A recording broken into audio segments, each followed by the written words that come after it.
सप्ताहाची अंतिम दिशेकडे वाटचाल आहे आपली. आणि अंतिम दिशेकडे वाटचाल असताना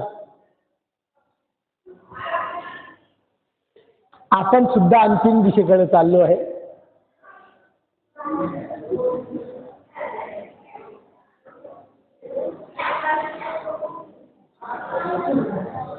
आजचं 6वं पुष्प आहे मला वाटतं.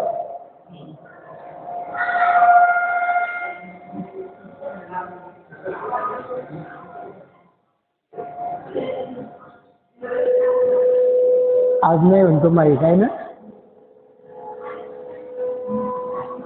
6वं पुष्प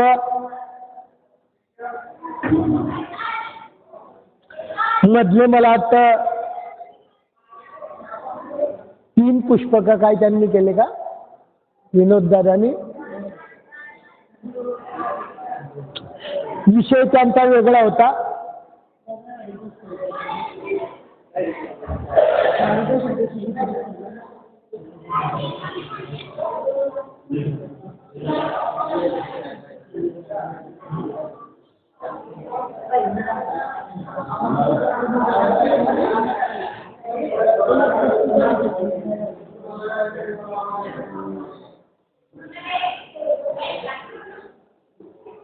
बाहेर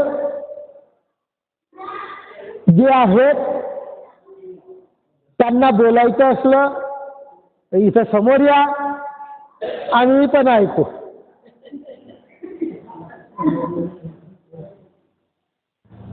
नाही तर मग शांत बस. प्रसाद सेवेमुळं महापाप नासतं असं मी सांगितलं होतं. तिथपर्यंत पोहोचलो होतो आपण.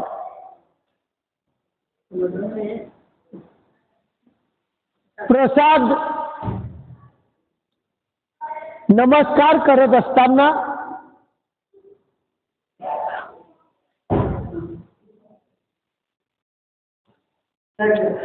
प्रसाद आता वंदनाने काय मिळतं आपल्याला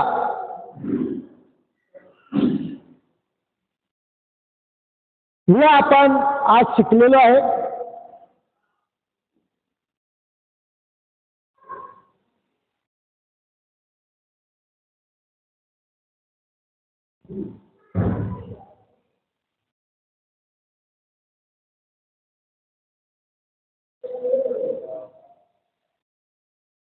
सांगितलं होतं कोणी आलं की अनुवर्जन करावं, आपा पुसते त्याच्या जवळ जावं हे होते.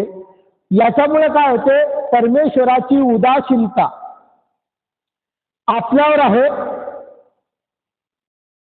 ते निघून जाते. परमेश्वराचा पदभाव म्हणजे आवडी उत्पन्न होते. प्रसाद सेवेच्या माध्यमातून परत परत प्रसाद सेवा आपल्याकडून घडली तर सुहृदाव जवळी जावे. सुहृद म्हणजे ईश्वराचा साधनवंत, त्याच्याजवळ जावे बसावे अशी इच्छा उत्पन्न होती. कदाचित आपण प्रसाद सेवा केली नाही, प्रसाद सेवेचं महात्म्य आपल्याला कळालं नाही आणि मग आपण त्या प्रसाद सेवेकडे विपरीत बुद्धी म्हणजे पाठराखीपणा केला, डावलणं घडलं. बस बाय डावलणं जर घडलं तर त्या डावलण्याच्या माध्यमातून आपल्यावर परमेश्वर उदास होता. परमेश्वरच उदास होत नाही तर परमेश्वराचे साधनवंत स्थान, प्रसाद, भिक्षुक आणि वासनिक 4 साधन सांगितलेले आहे. यामुळे वेदवंत उदास होतो. ज्याला ईश्वराची आवड, तुम्ही प्रसादाला विपरीत बुद्धी केली, प्रसाद नमस्कार केला नाही, प्रसादाकडे दुर्लक्ष केलं, एखादा वेदवंत आहे, ईश्वराची आवडी आहे, त्यांनी जर तुम्हाला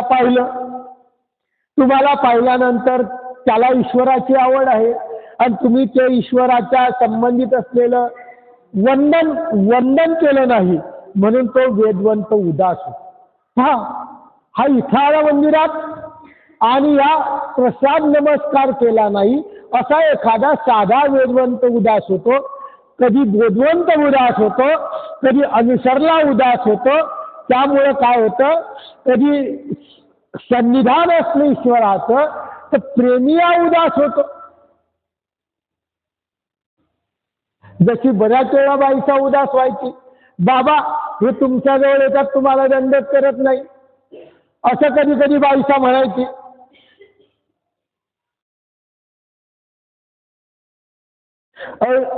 हे तर उदास होताच होता, कर्म राहतीचे पण लोक उदास होतात. आणि मग ती प्रतिकारणता आपली ईश्वरापर्यंत गेल्यानंतर जेव्हा जेव्हा आपल्याला ज्ञान होईल तेव्हा तेव्हा आपल्याला अशी बुद्धी उत्पन्न होते की एखाद्या धर्मवार्तेमध्ये न बसावं, एखाद्या कार्यक्रमामध्ये न बसावं, काही एखादं प्रवचन चालू असलं तर न ऐकावं. अशा प्रकारचा ईश्वराची संबंधाच्या वंदनाची जे सेवा केलेली आहे ती काय होते, त्या ठिकाणी थांबल्या जाते. कारण देवाने सांगितलेलं आहे की आमच्या संबंधाने ज्या ज्या वस्तू नमस्कार झाल्या, ज्या ज्या वस्तूचा संबंध झाला, ती वस्तू आपल्यासाठी वंदनीय आहे अशी श्रीमुखाची आज्ञा आहे, परमेश्वराची आज्ञा आहे.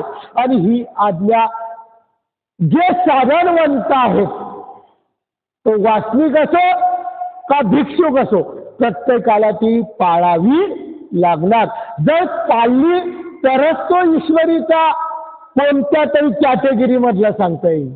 काल सांगितलं ना त्यांनी की कॅटेगरी 4 प्रकारची आहे, त्यामध्ये कोणत्या याच्यामध्ये बसायसाठी अशा प्रकारचं वंदनाची गरज आहे, सेवेची गरज आहे.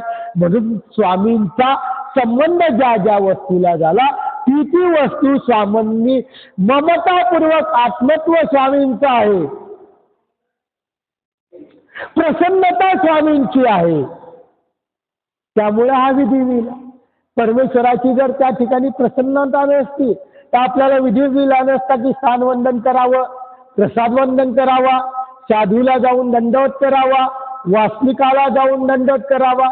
आमचा प्रकार काय होतो, आम्ही खूप बहुव्यापी आहेत आणि बहुव्यापी असल्यामुळे आमचा संबंध कर्मराशीच्या पात्राच्या ठिकाणी जास्त येतो आणि कर्मराशीच्या पात्राच्या जास्त ठिकाणी आल्यामुळं आपली इकडची जी वंदन करण्याची पात्रता आहे, ईश्वराला वंदन करावं अशी जी पात्रता आहे, ईश्वर साधनवंताला वंदन करावं अशी योग्यता आहे, ही काय होते मळल्या जाते. आणि कधी कधी काय होतं, एखाद्याचा फोन गेला की तो काय म्हणतो, दंडवत म्हणत नाही, नमस्कार हो. बऱ्याच लोकांचं होतं असं. आता तुम्ही ईश्वरीचे आहात, पुढचा ईश्वरीचा आहे, ते हेही कळत नाही की पुढचा साधनवंत आहे का कर्मराठीचा माणूस आहे, नमस्कारच म्हणून देत. कशामुळं? ही प्रसाद सेवेची आवड नसते आली, त्याच्यामुळं अशा प्रकारचं ईश्वराची ममता त्या वस्तूंमध्ये असल्यामुळं आपण त्यापासून दूर गेलो, म्हणून आपल्या अंतःकरणात मलिनता आली, म्हणून ऑटोमॅटिक आपल्याकडून तो शब्द निघून जातो.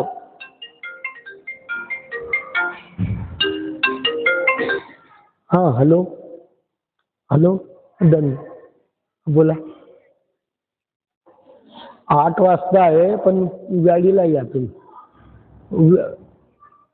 तुम्ही 8 वाजता गाडी कधी करणार? मग या 7:30 पर्यंत. हो या या या या या बरं 7:30ला. हो या पोथी चालू नंतर बघ. असा संबंध आहे म्हणून ते म्हणतात की त्या ममता आहे म्हणून असन्निधानी, तरी श्रीमूर्तीचा अभाव आहे आणि श्रीमूर्तीचा अभाव आहे, म्हणून आपल्याला स्वामी चक्रधरांनी या 4 साधनाची गाठ घालून दिली. त्यामध्ये स्थान आहे, प्रसाद आहे, आणि एवढी नुसती गाठच घालून दिली नाही, तर स्वामींनी सांगितलं एकमेका भेटल्या हे भेटल्याचा पाठ जाय. म्हणजे आणि काय पाहिजे तुम्हाला? या साधनाविषयी जर तुम्हाला अत्यंत आवड असली तर एकमेकात जर प्रीतीनं भेटलं तर हे भेटल्याचा म्हणजे परमेश्वर भेटल्यासारखं आपल्याला गोमतं लागतं. तितकं ममत्व आपल्या ठिकाणी असलं, त्या साधनवंताच्या ठिकाणी, त्या प्रसादाच्या ठिकाणी, त्या स्थानाच्या ठिकाणी असलं तरच पाठ जाईल. नाही तर बऱ्याच गाड्या रोडवर एकमेकाला भेटतात, काय होतं? 2 गाड्या एकमेकाला भेटतात, काय होतं? ऍक्सिडेंट होतो. म्हणजे जे चांगलं भेटावं ते नाही भेटत, काय होतं? म्हणजे तशा भेट नाही सांगितलं, त्याही एकमेकाला भेटतात, त्याच्यातून अनिष्ट निष्पन्न झालं. म्हणून या भेटीत सुद्धा त्या गाळ्यांसारखी प्रीती नसावी की जेणेकरून आपल्याला अनिष्ट. भेटत असताना प्रीतीपूर्वक भेटावं. असं जर केलं, या संबंधाची सेवा केली तर नित्यदिनी दररोज जे निफजले अनिष्ट, दररोज आपण सकाळ पासून संध्याकाळपर्यंत कितीतरी अनिष्ट अंगवतो, अनिष्ट प्राप्त करतो, आणि अनिष्ट नासायला हाय की नाही? अनिष्ट पाप नसल्यात आणि नसुद्धा अनिष्ट नसल्यात. प्रसाद सेवेमध्ये सांगितलेलं आहे. प्रसाद सेवेमध्ये सांगता सांगितलंय की साह्यही करतात, म्हणून म्हणतात पुढीला वर्तना साह्य झालं. पुढचं आपलं जे आचरण आहे त्या प्रत्येक ठिकाणी परमेश्वर आपल्याला साह्य करतात.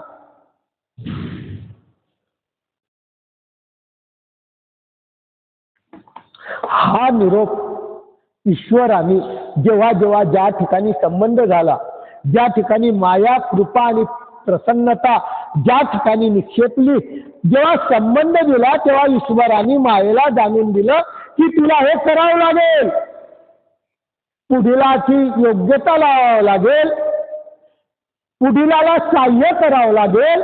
अशा आज्ञा परमेश्वराने हा निरोप उद्धरणाचा मुळीच ईश्वरे मायेशी दिला. ईश्वराने या मायेला दिलेला तोच निरोप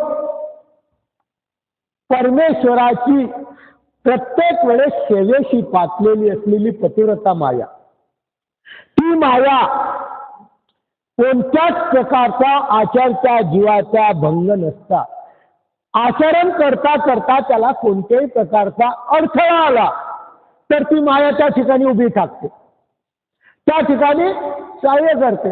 उदाहरण स्मृतीस्थळामध्ये उंबरी गौराईसा नावाची एक बाई होती. उंबरी नावाची गावाची नाव होते, म्हणजे उंबरा गौराईसा होती. अटन करता करता तिला पुढच्या गावाला जायचं होतं. पुढच्या गावाला जात असताना पुढच्या गावाला दैत्यांची झाडी येणार होती आणि त्या गावावर अनिष्ट येणार होतं. ही बाईने प्रसाद सेवा केलेली आहे, परमेश्वर हे आठवलेला आहे. 4 हेही असन्नधानीची बाई आहे आपल्याकडे. आणि या बाईला काय झालं की त्या ठिकाणी काटा टोचून दिला. तुम्हाला वाटत झालं आचरण करता करता काटा टोचला आणि ती तिथं बसली, म्हणजे ऐका नाही, तिच्या चालत्या क्रियेमध्ये विघ्न आलं. चांगली तर क्रिया करत होती, मग काटा कसं काय टोचला आणि खाली इतका काटा जोरात टोचला की तिला तिथून एक क्षणभरही एक पाऊलही चालता येईना, बसून राहील. रस्त्याने त्याच परमेश्वराच्या साह्याच्या माध्यमातून एक घोड्यावर माणूस आला.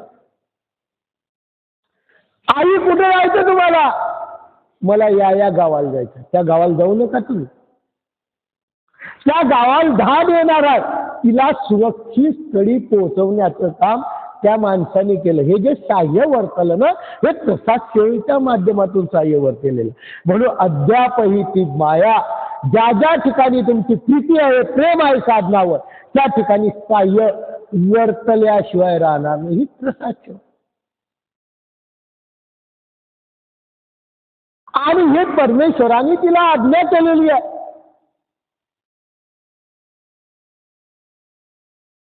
इतका त्या स्थानाची माहिती दिलेली आहे.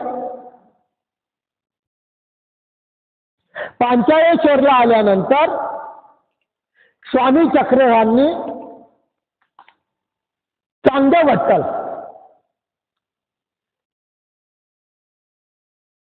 वर स्थान आहे, तिथून दत्ताचे प्रभू बाबाची गुंफा दाखवली. तोही तिथून हात जोडायला लागला.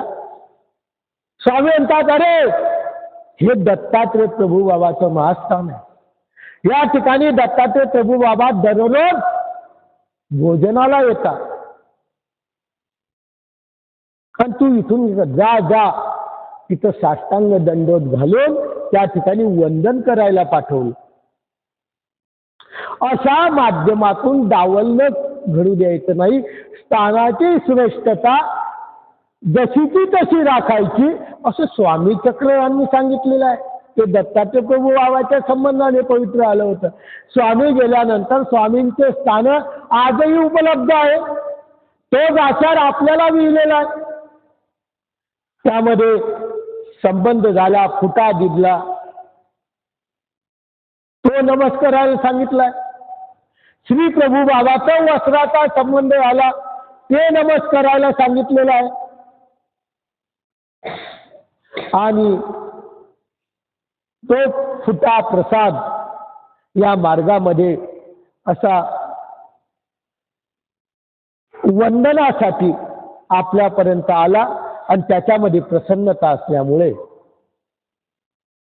ती प्रसन्नता आपल्याला प्रत्येक ठिकाणी सहाय्य करते आणि त्या सहाय्याच्या माध्यमातून आपल्याला योग्यता लागते. जर आपण त्यांचं त्या प्रसादाचं, स्थानाचं, भिक्षूचं, वासनिकाचं जर पवित्रता पाळली तर, जर पाळली नाही तर आपल्याला सहाय्य वर्तणार नाही. म्हणून त्यांनी असं सांगितलं की अशा माध्यमातून पाप जे आहे ते नासलं येतं. त्यासाठी असं आपल्याला करावं लागेल. आता प्रसाद कसा मिळतो? मला वाटतं 2-4 दिवसाच्या वक्त्यांनी सांगितलं होतं.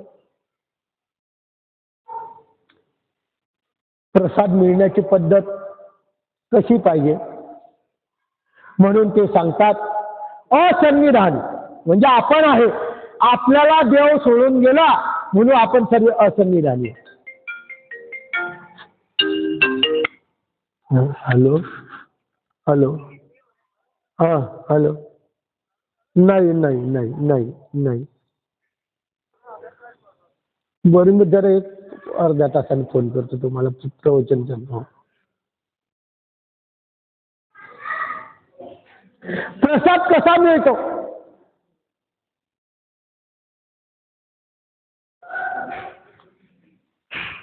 असंविधानी अधिकरण का निमित्त, आधारो अधिकरण. जो परमार्गाला आधार आहे त्याला अधिकरण म्हणतात. जो आपल्याला निमित्त आहे संन्यासाला त्याला निमित्त म्हणतात. सुहृद उपकारक अनुसरला, ज्ञानिया बोधवंत, एवढे सर्व जे जे ईश्वराचे भक्त आहेत तिथून पुढं कापसापर्यंत ज्या ज्या ठिकाणी संबंध झाला तो प्रसाद बोली. आपल्याला फक्त एकच वाटतं प्रसाद म्हणजे 4 याचा टिकला त्याला प्रसाद म्हणतात असं आपल्या परिपाठी होऊन गेलेला आहे. परंतु गुर्जर शिवव्यासाची ही प्रसाद सेवा आपण ऐकत असताना त्यांनी आपल्याला सांगितलेलं आहे की प्रसाद कशाला म्हणतात. स्मृतीस्थळात आपल्याला उदाहरण वाटत असेल. मला वाटतं नागदेवाचार्याच्या पायाला केस तोडा झाला. महादाईसाच्या नागदेवाच्या, हा ना, नागदेवाच्या पायाला केस तोडा झाला. स्वामी चक्र यांचं वस्त्र होतं तिने पायाला ओलं करून उडालं. तेव्हा नागदंतर रे काय करते आहे महाबाईची रुपाई, हे काय करते आहे? तेव्हा तिथं वाक्य आहे सुंदर, प्रसादे प्रसाद बांधी जात आहे. तुम्ही सुद्धा परमेश्वराच्या संबंधाने काय झालेले आहे? पवित्र झालेले आहे. नशिबी ज्ञान शक्ती नाही त्यांच्या ठिकाणी, तर दररोज स्वामी चक्र यांचा त्यांना सकाळच्या वेळेस काय होत होता? संबंध येत होता. छातीवर आमचे स्वामी श्रीचरण ठेवायचे आणि त्यांना तो आनंद यायचा. त्याचा हे महादाईसाला माहित होता. म्हणून प्रसादे प्रसाद बांधी देत आहे. म्हणून तुम्ही फक्त याला प्रसाद समजता असं समजू नका. त्यांनी हे सर्व अधिकरण, निमित्त, स्रोत, उपकारक, ज्ञानीय, बोधवंत, तिथून पुढं थोर ज्या ज्या वस्तू आल्या ह्या सर्व काय आहे? प्रसाद बोली जे. हा सर्व काय आहे? प्रसाद. पण हा कसा पाहिजे? धर्मे आला पाहिजे, अदृष्टाने वेळविला पाहिजे. धर्माच्या माध्यमातून दैव संयोगाने आपल्याला भेटायला पाहिजे, किंवा अदृष्टाने देवला पाहिजे. तोच हीच प्रसन्न. 2-4 दिवसापासून सांगितलं, एक विशेष का गुरुना देना, त्या विशेषामध्ये जे प्रसन्नता आहे. तुम्ही जर बाजारातून 4-4 फुटाची मूर्त आणली तर त्याच्यात प्रसन्नता राहणार नाही. जे विक्रीती आहेत, आपण विकत आणलेले आहेत, त्याच्यामधली प्रसन्नता निघून जाते, प्रसन्नता नसते. म्हणून त्यांनी सांगितलं की अदृष्ट रविला तोची, या वेगळा तो संबंध होय. याच्या वेगळं जेवढंही तुमच्याकडे आलं ते फक्त संबंध आहे, ईश्वराचा संबंध आहे. इतकं गोमट होणार. हे जे एका विशेषाच्या माध्यमातून गोमट केल्यानंतर तुम्हाला साध्याच्या ठिकाणी, परमेश्वराच्या ठिकाणी जाण्याचं जे गोमट लागेल, ते गोमट जर तुम्ही बाजारातून विशेष आणला तर त्याचं लागणार नाही. म्हणून ते म्हणतात की जरी तो प्रसाद होय, कदाचित प्रसाद असेल, पण तो विकत आणला किंवा चोरून आणला. काही चोरूनही आणतात, तरी त्याच्यातलं प्रसादत्व काय होतं? नष्ट होतं. परंतु ईश्वराच्या संबंधाने, अधिकरणाच्या संबंधाने जे देवविले, जे मिळालं, त्याच्या ठाई ईश्वर हेत आहे. त्याच्यामुळे ती अपूर्व प्रसन्नता आहे. तो विशेष कसाही असो, त्यांच्याकडून भेटला म्हणून तो प्रसन्नता आहे. आधी ईश्वर आपल्या ठाई प्रसन्न. प्रत्येक वस्तूला परमेश्वर आपल्या माध्यमातून ते प्रसन्न त्या वस्तूच्या ठिकाणी करतात. मग मनोधर्म त्याचा स्वीकार करतात, तेव्हाच त्या विषयाच्या ठिकाणी जे गोमता आहे, जी योग्यता आहे ती लागणार. अर्थात तुम्ही विकत आणला त्याच्या ठिकाणी सामर्थ्य नाही असं म्हणणार नाही मी. सामर्थ्य आहे, त्याच्या ठिकाणी सुद्धा माया कृपा आहे, परंतु तो तुम्ही विकत आणला प्रसन्नतेचा. म्हणून त्याच्यामध्ये जी प्रसन्नरूप मनोधर्म आहे तो राहणार नाही. फक्त करायचा वंदनाचं गोमट म्हणून आहे. कदाचित आपल्याला विशेष जास्त भेटले आणि कमी केले, मग प्रसन्नतेने विशेष जास्त भेटले आणि कमी केले, मग असं बी करतात ना. खूप विशेष भेटले प्रसन्नतेने, पण मग आमचं पुढे कोणी सांभाळणारच नाही, मग काय करायचं? तरी तुम्हाला दोष. आणि प्रसन्नतेने भेटलेली वस्तू आपण सांभाळू शकत नाही, हा आपला अनाधिकार आहे. परंतु दुसऱ्याला जर देऊन टाकलं तर आपल्याला जे प्रसन्न झालेलं आहे गुरुनिमित्त, ती प्रसन्नता गुरुला माहित नाही, पण देवाला माहित आहे, ईश्वराला माहित आहे.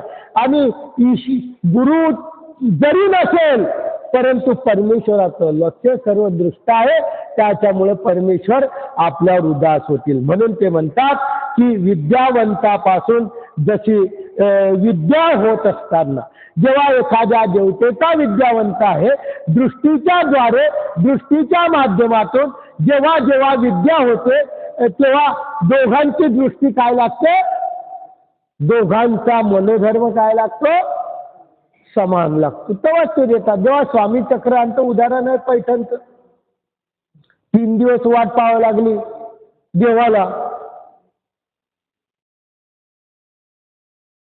तोच प्रसादाचा विषय. म्हणून जे काय आहे ते प्रसन्नतेने, प्रसन्नतेचं जे गोमत आहे ते यालाच प्रसाद म्हणतात. म्हणून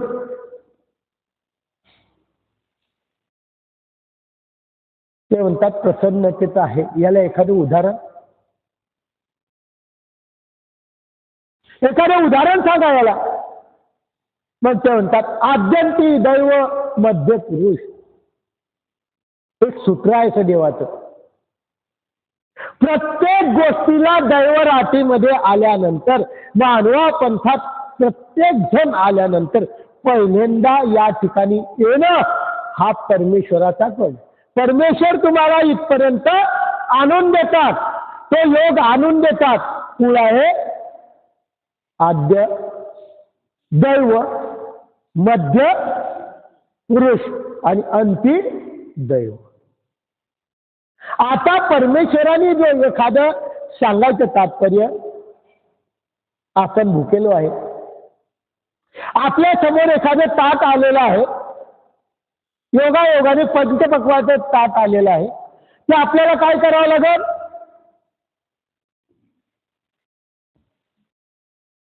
खावं लागेल ना. नाही तुम्ही म्हटलं मी जर हे आहे तर आपोआप माझ्या तोंडात गेलं पाहिजे. म्हणजे हात ताटात घालून तोंडापर्यंत पोहोचवायचं काम कोणाचं आहे, तसं जे आपल्याला आलेलं दैव आहे, आपल्याला आलेला जो योग आहे, हा योग परमेश्वराने आणलेला आहे. पण त्यानंतर पुरुषाचा कळ आहे. किती पण ते जपून ठेवणं हे कोणाचं काय. उपदेश घेतला हा परमेश्वराचा योग आला, परमेश्वराने योग आणून दिला, परंतु त्यानंतर आचरण करणं कोणाचं काम आहे, पुरुषाचं काम आहे. देवानेच करून घ्यायचं ते बी. त्याच्या अंती काय आहे ते परत परमेश्वर पाहिजे. परंतु सुरुवात देवाने केल्यानंतर आपल्याला मधलं जे आहे ते काय करावं लागेल. तुम्हाला एखाद्या शाळेत मुलांना ऍडमिशन भेटतं, स्टँडर्ड शाळेत ऍडमिशन भेटतं. तुम्ही ऍडमिशन घेतात मुलाचं, तर त्यानंतर त्या मुलाला त्या ठिकाणी काय करावं लागणार आहे, नुसतं जावं नाही लागणार, अभ्यास करावा लागेल. त्यांनी जर प्रयत्न केला नाही तर कितीही स्टँडर्ड शाळा असो, अंत काही चांगला होणार नाही. काही मध्य पुरुषाचा कळ बेकार झाला.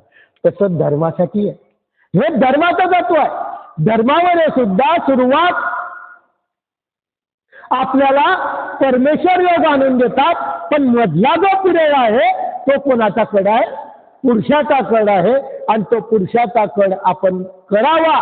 जे जे देवानी सांगितलं, उपदेशी माणसांना जे जे आचरण सांगितलं ते नाही तर काय होतं, नमस्कार हो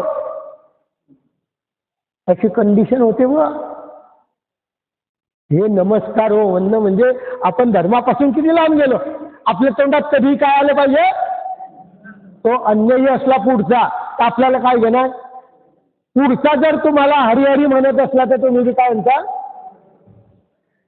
नाही म्हणत हो दंडवत, कुठं म्हणता.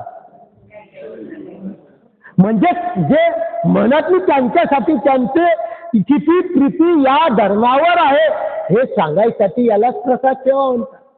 यालाच काय म्हणतात, प्रसाद सेवा. यालाच प्रसाद सेवा म्हणतात. जे ते पंजाबमध्ये राहता तुम्ही म्हणून काय हरकत नाही. मानभाव इकडे काय गरज. हा मग आता तिकडचा प्रश्न जय श्रीकृष्ण आहे तर काय हरकत नाही. पण इकडचा प्रश्न दंडवत सर्वीकडे माहीत आहे. कोणत्याही धर्माचा वतला की दंडवत वतला की कोणत्या धर्माचाही ओळखेलो का नाही. ज्या ज्या धर्माचं जे जे आहे ते आपल्याला, आपण पुढचा जर आपल्या धर्माचं सोडत नाही तर आपण का म्हणून सोडायचं. त्यांनी ते केलं तर आपण दंडवत म्हणायचं, काहीच फरक पडत नाही. पण हे कधी होईल? अशी प्रसाद सेवा जर तुमच्या हृदयात असेल तर त्या विषय आहे, नाही तर नाही. म्हणून ते म्हणतात की अशा माध्यमातून परमेश्वर हा संबंध देतात. त्या संबंधाच्या ठिकाणी हे नाना परीचे नियम लावलेले आहेत. त्याच्या ठायी वेचावे, त्याच्या ठिकाणी आत्मत्वच व्हावं लागेल आणि निमिषही न जावो द्यावा. परमेश्वर स्मरणात, परमेश्वर नामात, परमेश्वर भजनात निमिष म्हणजे क्षण सुद्धा जाऊ द्यायचा नाही. इतकं उठता बसता आपल्याला काय आठवलं पाहिजे? काय आठवलं पाहिजे? श्री चक्रधर आठवला पाहिजे. पाय दुखला तरी श्री चक्रधर, उठताना तरी श्री चक्रधर, पडलो तरी श्री चक्रधर. आपल्याला काय आठवतं?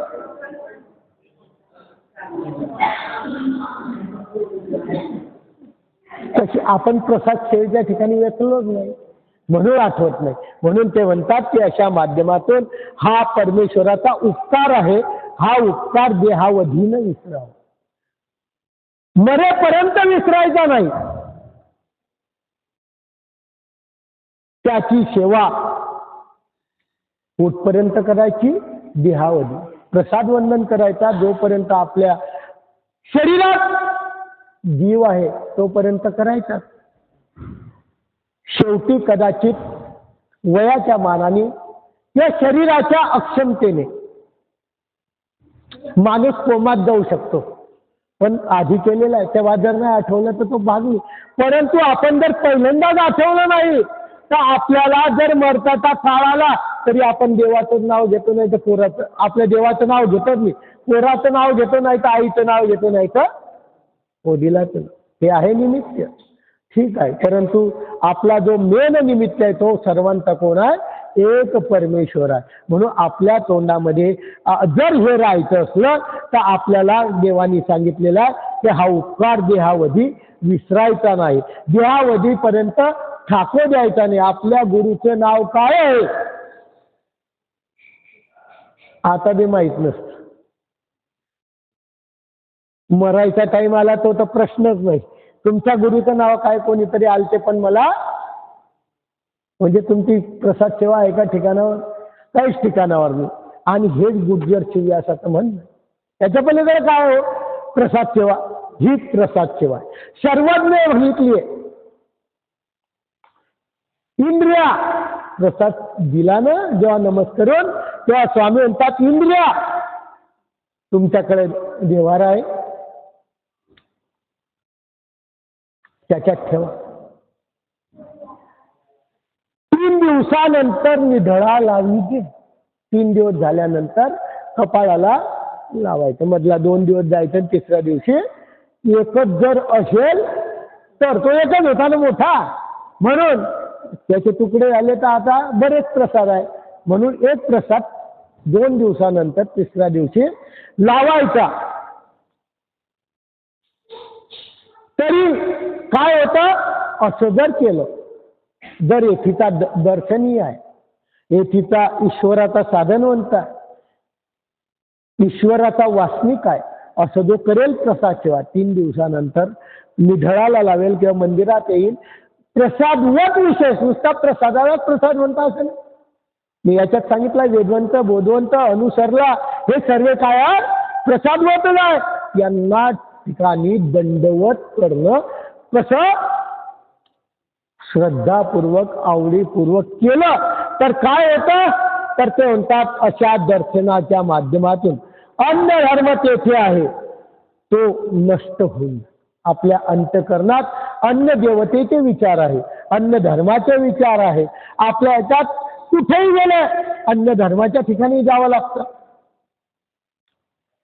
सांसारिक आहे, चुकणार नाही, जावं लागणार. तर तिथेही गेल्यानंतर आपल्याला कोण आठवला पाहिजे? स्वामी चक्रधर आठवलं पाहिजे. हीच प्रसाद सेवा. ही काय आहे? प्रसाद सेवा. तिथेही गेल्यानंतर आपल्याला तो देवच आठवला पाहिजे याच्या पलीकडं असं जर असलं तर तुम्हाला अन्य धर्म तुमच्या अंतःकरणातून आश्रय करणार नाही, तो निघून जाईल. त्याच्यामुळे काय होईल, तो प्रत्येक वेळेस परमेश्वर चूक दाखवती. तुम्ही जर परीवर गेले, परीवर राहिले, तुम्ही जर ईश्वराच्या उपदेशी धर्मानुसार जर आचरण केलं तर तुम्हाला चूक दाखवतील. म्हणजे तुम्हाला असं काही सूचित पडेल की आपले चुकताय काहीतरी, किंवा तिथे शिक्षा पण होईल. उदाहरणार्थ नाथोबा होत, रस्त्याने येत होते. आमच्या देवानी सांगितलं भक्ती करा, पण एकनिष्ठ भक्ती करत असताना जो दुसरा आहे त्याची निंदा मात्र करू नका. वैरियाचा देव झाला तर तो काही दगडे फोडावा, हा स्वामींचा संदेश आहे. म्हणून आपण आपलं आचरत असताना आपल्यापासून पुढीलाला त्रास होणार नाही याची 100% काय करा, काळजी घ्या. आणि त्या नाथोबाने विचार केला, अन्य रस्त्याने जाते त्यांना थोडसा देवतेबद्दल वाईट विचार केला. स्वामी चक्रांत सन्निधान, काय करू शकत नाही देव, परंतु त्या जिथं सामर्थ्य होतं देवतेचं, त्या सामर्थ्याच्या माध्यमातून त्या देवता स्वामींकडे आल्या. स्वामींना घराने केलं. स्वामींनी सांगितलं तुम्हाला काही विघ्न करायचं ते करून टाका, माझा नाही, तो चुकला ना तो माझा नाही. त्यांना जोर, नाथोबाला हेही सांगितलं नाही देवानी की इतर धर्माची निंदा करायची, अजिबात करू नका. आपलं आपल्या परीवर राहा, आपलं करत राहा, पुढीलाला त्रास होईल असं सुद्धा वर्तन करू नका. हीच प्रसाद. पुढीलाच्या धर्माबद्दल बोलण्याचा तुमचा अधिकार नाही.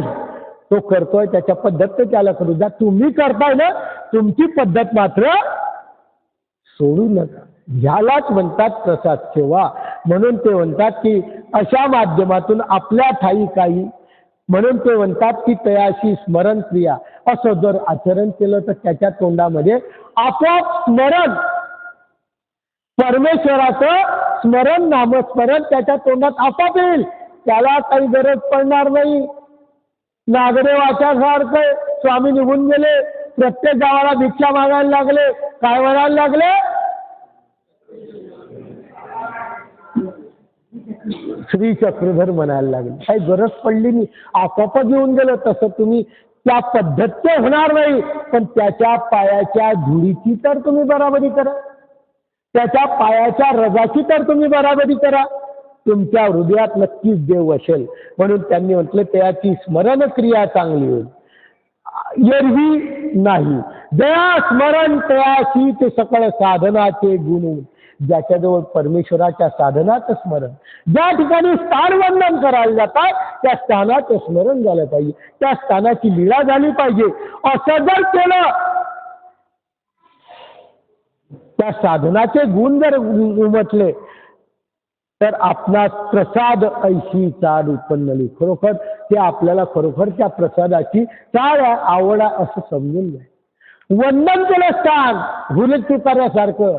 एका दिवसात मी बीडला वापस जाऊन आलो, खूप उपकार केला, तीर मारला, पैसे गेले, पेट्रोल गेलं, वेळ गेला, परंतु त्या ठिकाणी जाऊन काय केलं, त्या ठिकाणी जाऊन काय केलं, मी काय म्हटलं डाळीच्या देवालाच जा, सावळद्वारलाच जा, पण तिथं जाताना काय करा, लीळा ह्या विधीपूर्वक आठवा, स्मरणपूर्वक आठवा, तर तुम्हाला त्याचं गोमतं बीडला जाऊन आल्यापेक्षा जास्त मिळेल. म्हणून ते म्हणतात की जात असताना त्या स्थानात स्मरण करत असताना ज्याही ठिकाणी जातात हुल तुकारासारखं करू नका. काही लग्नाला जात नाही आपण, हजेरी लावली म्हणजे झालं, काही फायदा नाही. गुर्जर सिंग म्हणतात हे काहीच कामाचं नाही, त्याच्यामध्ये एवढं उत्पन्न झालं तरच प्रसादाची ऐशी चाड उत्पन्नली. तरी जवरी पुढील प्रसन्न होऊन देत नाही तवरी काय. कधी आपल्याला विशेष आहे, पुढचा प्रसन्न होतच नाही आहे, मग काय करायचं ना, पैशाची काय करायचं, त्याच्याजवळ राहायचं, त्याची प्रवृत्तीला पात्र व्हायचं. आणि कधीतरी प्रवृत्ती होईल. स्मृतीस्थळात आहे. ती बाई पाणी सांभाळायची, काय तिचं नाव? नाही. एक बाई दररोज काय करायची, पाणी भांड्यात भरायची, सकाळी भरायची, संध्याकाळी फेकून द्यायची. का तर एकदा तर कधीतरी नागदेव आचार्य मला मागतील की पाणी आहे ज्या प्रसन्नता प्राप्त करायला खूप कष्ट लागतात. एक दिवस केलं, पाणी फेकून दिलं. दुसरा दिवस 6 महिने पाणी सांभाळलं तिने. किती? आपण तर 2 दिवस जाऊ त्या बोलायला काही काम नाही. 6 महिन्यानंतर एकदा नागदेव आचार्याला तहान लागली. नागदेव आचार्यांचं पाणी कोणाकडे आहे का? कोणाकडेच नव्हतं, फक्त कोणाकडे होतं? तिच्याकडे. तिचं पाणी रंभाईचं होतं काय तिचं नाव. पाणी मागितलं, पाणी पिलं आणि नागदेव आचार्य म्हणतात 6 महिने तू पाणी सांभाळलं ना, त्याचं पूर्ण गोमट तुला मिळालं. याला म्हणतात पुढीलाची प्रसन्नता आपल्यावर असणे. हा सुद्धा प्रसाद सेवेचा भाग आहे. हा सुद्धा कशाचा भाग आहे? प्रसाद सेवेचा भाग आहे. म्हणून ते म्हणतात की अशा प्रसादाचं गोमट जर पाहिजे असलं तर इतकं मोठं प्रवृत्त भाव करावं लागेल, त्यानंतर तो प्रसाद मिळेल. आणि जो प्रसाद मिळेल तो जर तुम्ही वंदन केला तर त्याचं गोमट तुम्हाला लागेल. चोरून घेतल्याचे मागून घेणं, चोरून घेणं एकच आहे. त्याच्यामध्ये प्रसन्नता राहत नाही.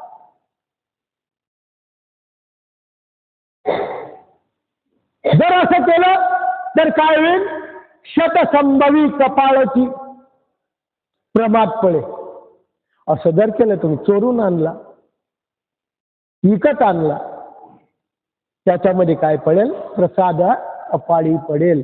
ते प्रमाद आहे, तो प्रमाद आपल्या कपाळावर लागेल. म्हणजे एवढं मोठं अनिष्ट लागेल. काय फायदा आला? पैशाचे पैसे गेले, त्याच्यामध्ये प्रसन्नता आली नाही.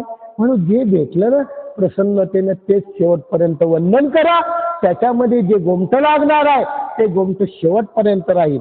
बाकी अशा माध्यमातून जे जे आपल्याला मिळालं किंवा आपण घेतलं पैशाच्या माध्यमातून, त्याचा ती गोमट लागणार नाही.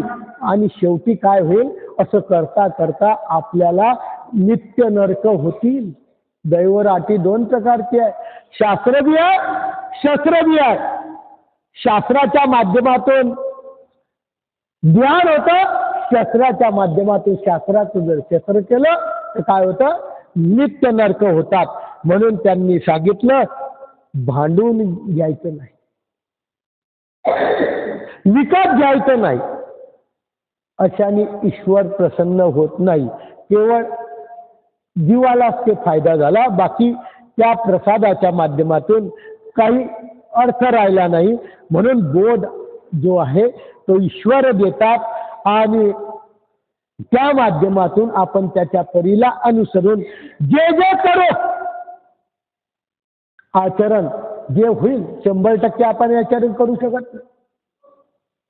जे काही येत नाही, अज्ञानाचा विधीचं ज्ञान माहित नाही. थोडस कोणाला तरी विचारून घ्यायचं की करता केल्यानंतर काय करायचं. जर आपल्याला गोमटच पाहिजे, पण अज्ञानपणी कोणतं करायचं नाही. अज्ञानपणी जर केलं तर आपण उपदेश यायच्या तर माहिती तुम्हाला घेतली नाही आणि करतच गेलो. स्थानाला गेलो, माहित नाही, आलो, स्थानाहून आलो, पंचाळेश्वर केलं, काय केलं तिथं, कोणत्या स्थानावर डोकं ठेवलं, जाळीच्या देवाला गेलो, सावळेद्वारला गेलो, बीडला गेलो, काय केलं तिथं नाही झालं. लोक जातात म्हणून आम्ही गेलो. रुद्रपूरला गेलो, आता समजलं नाही तर विचारायचं, विचारायचं नसलं तर तिथल्या माणसाला विचारायचं. जोपर्यंत समजलं नाही तर जाऊन काय करतात? ओटे तर लयच ठिकाणी आहे, सर्व ठिकाणी काय आहे? ओटेच आहे. ओट्यावर जर डोकं ठेवलं तर काय म्हणून ठेवलं? मुसलमानांचे थळगे सुद्धा काय आहे?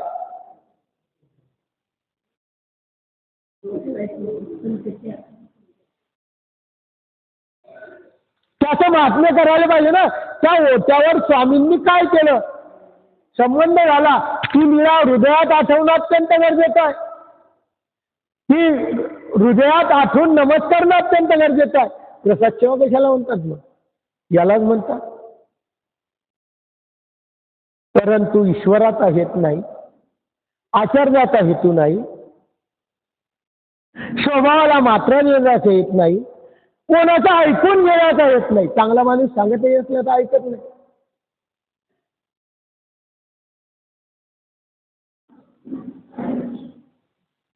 तर त्याचा काही फायदा होईल का आपल्या जीवनात? बाबा जे करतात ना 5 मिनिट 10 मिनिट 15 मिनिट तेच करा, पण ते कसं करा? विधियुक्त करा. विचारून घ्या.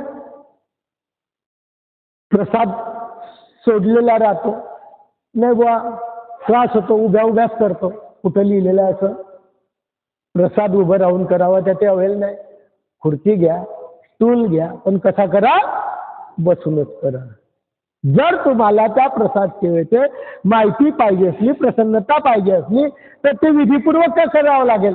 शरीराच्या अडचणी असतील त्याच्यासाठी त्या अडचणीच्या माध्यमात पण उभं राहून करा असं कुठेही लिहिलेलं नाही. उद्धट सारखं झालं. एखाद्या चांगल्या माणसाच्या घरी गेलं तर त्याच्याजवळ खाली व्यवस्थित बसावं लागेल, तेव्हा तो काम करेल. हे तर प्रसाद ईश्वराच्या संबंधाने पवित्र झालेले. ईश्वरा जगाचा नियंता आहे आणि हे वंदन करताना ती प्रसाद सेवा सुद्धा त्याच पद्धतीने करावं लागेल ती जी पद्धत देवानी सांगितली. ती नसली तर विचारावं लागेल, विचारावं नसली तर पाठ करावं लागेल. मला वाटतं प्रत्येक पद्धत या श्रावण महिन्यात मी पोथी लावली होती. ही जनरल माहिती म्हणून लावली होती. काय आलेली लोक ऐकलेली. आमचं सांगायचं काम आहे, आम्ही करतो. ऐका नका ऐकू, परंतु ती माहिती आपल्याला असल्याशिवाय आपल्या जीवनात मानव धर्म जर रुजवायचा असला तर ह्या गोष्टीची अत्यंत गरज आहे. ती आपल्याला करावं लागेल एवढं सांगतो. आणि आजचं हे जे प्रसाद सेवा आहे ते गुर्जर शिवायचं प्रसाद सेवा आहे. परंतु उद्या काही पोथी होणार नाही. आणि आज इथं काय झाली, या ठिकाणी स्टॉप करतो. संपली नाही, पण या ठिकाणी काय करतो, थांबवतो. पुढं जेव्हा केव्हा योग येईल तेव्हा पुढचं होईल. तेही चुकीचं आहे. माझ्या सिद्धांताने ते आपल्यालाही टेबल ठेवता येतात सांगलीला, काय अडचण आहे? ठेवता येत नाही. आपण आणू टेबल, 100 टेबल जमा करू, एकच काय म्हणता तुम्ही. पण माझ्या हयातीत तरी टेबलावर देवपूजा होणार नाही. मी मेल्यावर सांगता येत नाही, पण माझ्या हयातीत तरी सांगलीला टेबलवर देवपूजा होणार नाही. बसा खुर्ची, पण बसूनच होईल. मी उभं राहून करणार नाही, कारण देवाचा सिद्धांत आहे बाबा. आता ते तुम्ही ठरवा. मी फक्त सांगायचं काम करतो. मी त्याचं उत्तर देऊ शकत नाही. मी फक्त तत्वज्ञान सांगतो. ते तुम्ही पहा काय करायचं. मी फक्त इथलं सांगितलं, माझ्या ताब्यात जी आहे ती माझ्या हयातीमध्ये टेबल लावणार नाही.